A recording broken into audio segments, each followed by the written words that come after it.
The legendary recording studio, nestled in the heart of Los Angeles, is a monolithic temple of concrete, soundproofing, and raw ambition, where careers are either forged in platinum or crushed into absolute dust. In this high-stakes ecosystem of endless tracking sessions and ruthless industry metrics, absolute power rests in the hands of one woman, Diana Walker. At 35 years old, Diana is a cult-status music producer whose reputation precedes her like a physical shockwave. She has shaped the sound of a generation, turning underground anomalies into global superstars with nothing more than a raised eyebrow and a merciless veto. She is sharp, uncompromising, and terrifyingly perceptive, moving through the labyrinthine corridors of her studio like an apex predator in her signature attire. Flawlessly tailored, pitch-black tuxedos that gleam under the harsh studio lights, with an eternal, unlit cigarette perpetually poised between her fingers. She doesn't just manage artists. She breaks them down to their psychological core and rebuilds them until their music bleeds pure commercial gold. She demands total submission, absolute perfection, and a relentless work ethic that leaves lesser producers shattered in her wake. For Diana, the studio is a machine, and she is its iron-fisted engineer. Until Monday morning, when the interlocking doors slide open to admit her newest hire, Nikki Hart. 22 years old, an introverted outsider who looks more like a ghost than a professional sound engineer, Nikki is the polar opposite of everything Diana stands for. While Diana projects a towering, statuesque authority, Nikki tries desperately to disappear inside an oversized, faded black hoodie that swallows her frame. Her dark hair falls in unkempt waves around a pale face, dominated by sharp, defensive eyes, and her fingers are permanently stained with microsolder and the faint blue ink of old circuit diagrams. She carries her life in a battered canvas backpack, filled with custom-built plug-in drives and analog filter schematics. Nikki is a prodigy in digital acoustics, a quiet genius who spends her nights alone in the dark corners of her apartment, tearing apart commercial tracks and rebuilding them into transcendent, multi-layered masterpieces. But in the brutal, daylight arena of Diana Walker's domain, her quiet brilliance looks like a glaring liability. Their first meeting is not a collision, it is an execution. It happens during a high-pressure morning production review in the main mixing suite, surrounded by shivering executives and senior sound designers. Nikki stands near the back of the room, clutching a portable drive to her chest, as Diana plays back a rough mix of a lead single destined for a global arena tour. The track is muddy, structurally weak, and lacking the razor-sharp edge Diana demands. When the audio cuts out, a suffocating silence blankets the room. All eyes turn to Diana, who sits slowly back in her ergonomic leather chair, her expression a mask of glacial contempt. She turns her head, fixing her piercing, icy gaze directly on Nikki. "So, this is the grand architectural genius the conservatory sent over?" Diana's voice cuts through the silence like a scalpel, low, rich with venom, and dripping with culturally condescension. "You call this a mix, Miss Hart? It sounds like a wet blanket thrown over a dying synthesizer." Nikki swallows hard, trying to keep her hands from trembling as she clutches her backpack strap. The lower frequencies were compressed to preserve the dynamic range of the vocal track. "I don't give a damn about your dynamic range if the record doesn't hit like a freight train on first listen," Diana interrupts, her voice rising sharply as she stands up, towering over the conference table with an intimidating grace. Without breaking eye contact, Diana walks briskly across the room, stopping inches away from Nikki. She doesn't raise her voice now. Instead, she drops it to an icy public whisper that burns hotter than a shout. She reaches out, snatches the prototype drive straight out of Nikki's trembling fingers, and casually drops it onto the gleaming hardwood floor, right beneath the heel of her polished dress shoe. Your technical notes are garbage, your arrangement lacks a backbone, and your timidity makes me physically sick, Diana states ruthlessly, her gray eyes narrowing with disdain. You think because you can write clean code you belong in a major label suite? You're a ghost haunting a machine you don't know how to drive. Consider this your only warning. Rewrite the entire album from scratch. Strip out every amateur instinct you have, and have it on my desk by tomorrow morning. If it fails, you won't even have time to pack your pathetic little hoodie before security throws you out onto Sunset Boulevard. Diana turns her back instantly, dismissing Nikki as if she were nothing more than a speck of dust on a mixing console, leaving the room in a stunned, breathless silence. As Nikki bends down to pick up her drive, her face burning with humiliation and hot, furious tears stinging the backs of her eyes, she doesn't cower. Beneath the oversized sleeves of her hoodie, her fists clench so hard her knuckles turn white. She isn't just hurt, she is enraged. And in that precise, agonizing second, the real war between them begins. The atmospheric landscape of the recording studio control room is a heavy, almost suffocating sensory environment. Through the massive, custom-tuned studio monitors, a dense, subterranean bassline throbs with relentless physical force, making the mahogany floorboards and the heavy mixing console vibrate subtly against the skin. This rhythmic thunder is interwoven with the tactile, deliberate clatter of motorized faders sliding, the delicate, papery rustle of handwritten production notes, and the sharp, rhythmic click-clack of analog toggle switches being thrown across massive hardware racks. In the heart of this acoustic storm, Nikki sits, hunched over her workstation, entirely swallowed by the oversized black fabric of her hoodie, her eyes glued to the dual-screen interface as she fine-tunes the compression curves of a stubborn vocal track. She never hears the heavy, soundproof door open. Diana's entries into the control room are never announced. She moves like a shadow across the heavy oriental rugs, her presence heralded only by the sharp, bitter tang of unlit tobacco and expensive perfume. In an instant, the air temperature around Nikki drops, and the subtle shift in pressure warns her too late. Diana materializes directly behind Nikki's ergonomic chair with predatory silence. Without a word of warning, Diana leans forward. Her tall, commanding frame completely blocks out the soft amber light of the console, plunging Nikki into an abrupt, intimate shadow. Diana plants both hands firmly on the leather armrests on either side of Nikki's body, effectively caging the younger woman in. Her posture is a masterclass in aggressive domination, her chest hovering mere inches from Nikki's back. With a slow, deliberate movement, Diana bends down, bringing her lips terrifyingly close to Nikki's ear. The voice that emerges is low, smooth as crushed velvet, and dripping with thinly veiled contempt.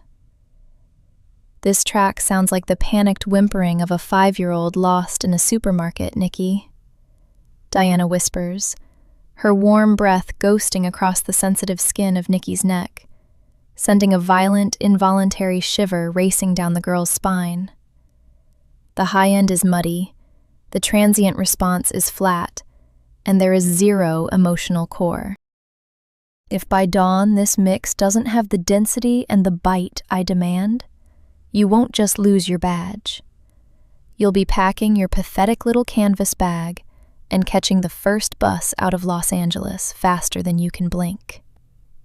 Nikki freezes, her fingers locked rigidly over the mouse, her breath catching in her throat. The physical proximity is overwhelming, a crushing weight of intimidation and authority that makes it difficult to think straight.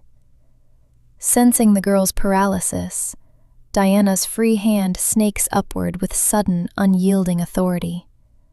Her gloved fingers wrap roughly around Nikki's chin, gripping her jawline with just enough force to hurt, forcing the younger woman's head up. "Look at the screen, Nikki, not at the floor," Diana commands, her voice hardening, turning into a chilling directive as she forces Nikki's face toward the glowing multi-track timeline. "You don't get to cower when things get heavy.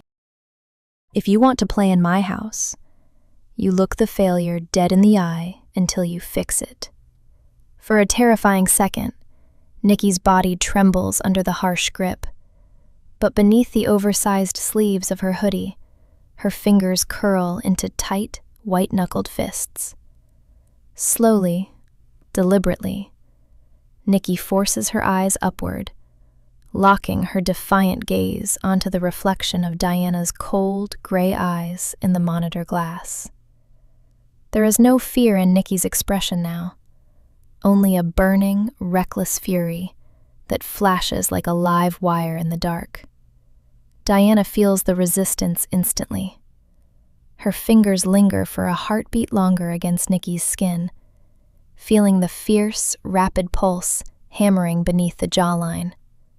A strange, dangerous flicker sparks in the depths of Diana's eyes, a heady mixture of raw irritation and an intoxicating, unexpected thrill. She doesn't expect defiance from the quiet ghosts she breaks, and that silent, blazing rebellion doesn't just anger her, it sets her blood on fire.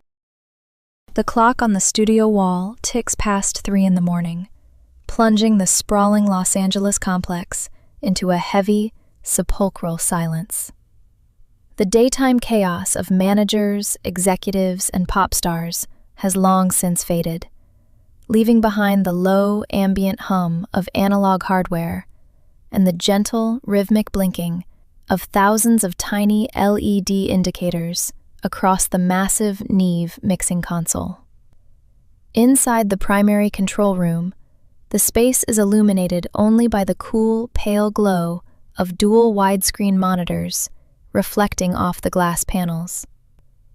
Nikki sits alone in the center of the ergonomic chair, completely swallowed by the dark fabric of her oversized hoodie, her fingers dancing across the controller surface with the quiet, surgical precision of a master clockmaker.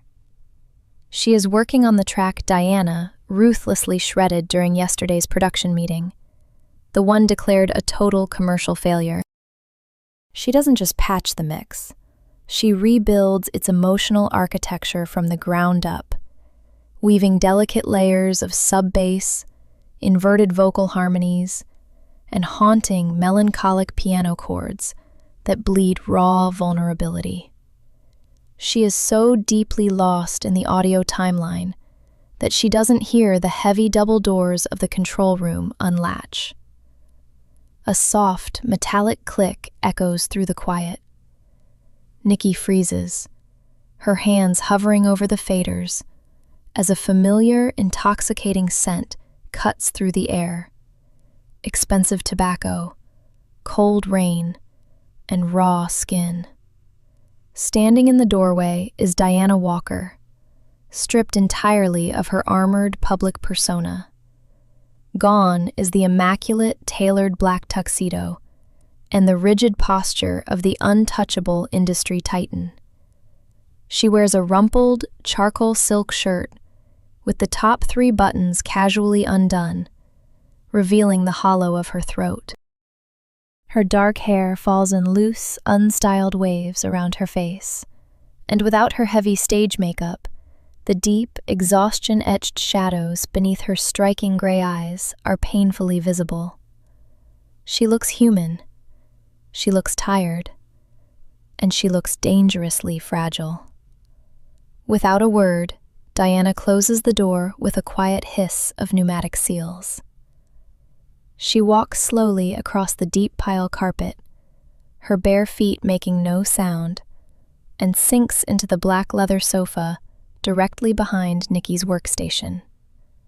She leans back, resting her head against the cushions, closing her eyes as she crosses her arms over her chest, bracing herself for another round of amateur noise. "Play it, Nikki." Diana's voice is a low, raspy whisper, stripped of its daytime venom, carrying the heavy weight of a sleepless night. "Show me how you destroyed my song." Nikki's throat tightens. Her fingers tremble slightly against the master keyboard. Taking a slow, grounding breath, she reaches out and hits the playback trigger on the interface. The studio monitors come alive. At first, there is only the sparse, melancholic spacing of a lone piano melody. Simple, haunting, and agonizingly intimate. But as the rhythm builds, the sub-bass rolls in like a distant tide, swelling with a rich, complex warmth that wraps around the room. And then, woven deep beneath the processed vocal stems, a hidden vocal layer emerges, a soaring, wordless harmony that Nikki extracted, reversed, and pitch-shifted from one of Diana's forgotten, unreleased demo tapes recorded a decade ago, back when Diana was just an idealistic songwriter living in a damp garage apartment before the fame, the suits, and the multi-platinum plaques consumed her. It is not just a mix. It is an archaeological excavation of Diana's soul. In the dark of the control room, Diana's eyes snap wide open. The rigid, defensive posture instantly vanishes from her frame. She sits bolt upright on the sofa, her breath catching violently in her throat as the music washes over her. The chord progressions, the specific frequency cuts, the subtle acoustic decay, every single micro detail in the arrangement maps out the exact emotional trajectory of Diana's life, capturing a profound, agonizing secret she had buried beneath years of corporate armor, cold cynicism, and countless packs of cigarettes. She heard it. She heard the girl I used to be before I built the walls. The track loops back to the beginning, the haunting piano notes hanging suspended in the charged air between them. Before Nikki can even turn around in her chair, Diana is moving. She crosses the short distance between the sofa and the mixing console with terrifying, predatory speed. Before Nikki can react, Diana's strong hands slam against the edge of the mixing desk on either side of the chair, caging the younger woman in a vice grip. Diana leans down, her face inches from Nikki's, her gray eyes burning with an intense, volatile mix of shock, exposure, and raw, unadulterated fury. Her chest heaves as she stares into Nikki's wide, startled eyes, her voice dropping to a harsh, vibrating whisper that trembles with suppressed emotion. "You crossed a line, Nikki," Diana breathes, the heat of her words branding the cold air between them. "You didn't just produce a track. You dug your hands straight into my chest, ripped open a vault I welded shut 10 years ago, and put my private ghosts on display for the speakers to bleed out." Nikki swallows hard, her heart hammering against her ribs like a trapped bird, but she refuses to look away, holding Diana's burning gaze with a fierce, unwavering steadiness. "You said the track lacked an emotional core, Diana," Nikki whispers back, her voice shaking slightly, but carrying the weight of total conviction. "I just gave you the truth you were too cowardly to look at in the light." For a heartbeat, The air in the studio becomes so dense, it feels impossible to breathe. The line between producer and subordinate, between predator and prey, completely evaporates. They are no longer playing a game of corporate dominance. They are standing at the edge of a precipice, staring down into a fire they built together. The air inside the dark control room crackles with a volatile, high-voltage tension, the space between them suddenly feeling entirely too small. As Diana's fingers press against the heavy edges of the mixing desk, trapping Nikki against the equipment, the digital monitors cast a pale, flickering amber light across their faces. Slowly, the aggressive hostility in Diana's eyes dissolves, shifting into a deep, searching realization. She doesn't step back. Instead, her gaze drifts down to Nikki's lips before rising back to meet those defiant, brilliant eyes that had refused to break under weeks of calculated pressure. "You didn't just stumble into my catalog, did you?" Diana whispers, her voice losing its protective edge, turning sharp with a sudden, dawning clarity. "You've been tracking my work since the old indie days in Silver Lake. You knew about the dry spell.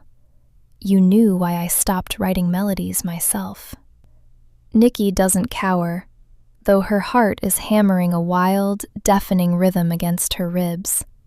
She tilts her chin up, the oversized sleeves of her hoodie slipping backsliding to reveal wrists tense with adrenaline. "I didn't study your work to copy it, Diana," Nikki replies, her voice steady, carrying an unwavering, quiet power that commands the room. "I studied it because you were the only producer in this town who actually cared about the truth of a record instead of the algorithmic numbers. But you got lost behind the brand. You built the suits, the tuxedos, and the iron walls because you were terrified that if anyone heard the real sound of your past, they'd realize the Titan was just a kid from a broken home, trying to prove she belonged." Diana's breath catches sharply. The brutal honesty of the words hits her like a physical blow, stripping away every last layer of armor she had spent a decade perfecting. For years, she had played the role of the ruthless executioner, convincing herself that cruelty was the only currency that mattered in the industry. And then she realizes the terrifying truth behind the game. "The war," Diana breathes, a slow, breathless realization dawning on her features as she stares down at the younger woman. The public humiliation, the impossible deadlines, the way I tore apart every mix you handed me. That wasn't because your work was weak. "No," Nikki says softly, a faint, reckless smile touching the corners of her lips. "You were forcing me out of the shadows. You saw I was hiding behind clean code and safe arrangements, letting everyone else take the spotlight. You made me hate you just enough to stop being afraid of you." A profound, breathless quiet settles over the control room. The master and apprentice dynamic, the corporate hierarchy, the endless rows of rules dictated by the board of directors, it all burns away into ash in the space of a single heartbeat. They are no longer a tyrannical producer and a terrified subordinate. They are co-conspirators, two renegades who have dismantled the machinery of the industry from the inside out. Diana slowly lowers her hands from the desk, but she doesn't move away. Her fingers trace a slow, deliberate path up the front of Nikki's oversized hoodie, her touch feather light, yet burning with an intense, unyielding heat. "You're a dangerous little ghost, Nikki Hart," Diana murmurs, her voice dropping to a raw, husky register as she looks at the girl who had managed to crack the code of her soul. We have 4 hours before the master files drop to streaming networks worldwide. The whole industry thinks we're enemies at war. Nikki looks up, her dark eyes flashing with an electric, shared defiance. She reaches out, her own hand rising to lightly brush against the rumpled lapel of Diana's silk shirt, closing the microscopic distance left between them. "Let them think whatever they want," Nikki whispers, the air between their lips growing dangerously thin. "We just rewrote the whole frequency." The early morning light over Los Angeles breaks in a brilliant, searing wash of gold and pale amber, spilling across the sprawling concrete expanse of the city skyline. High above the bustling streets, on the expansive, open-air rooftop terrace of the recording studio, the cool, crisp breeze of dawn carries the distant, low hum of waking traffic and the sharp scent of eucalyptus and smog. The industry didn't just notice the drop, it combusted. Across every major streaming platform, the album has shattered global metrics within hours of its release, instantly rewriting the charts and blasting through every algorithmic barrier the corporate executives had tried to erect. On the massive digital billboards overlooking Sunset Boulevard, high-definition displays loop their names in flashing, unmissable text. But out here, isolated from the frantic phone calls of managers and the chaotic noise of the valley below, the numbers don't matter.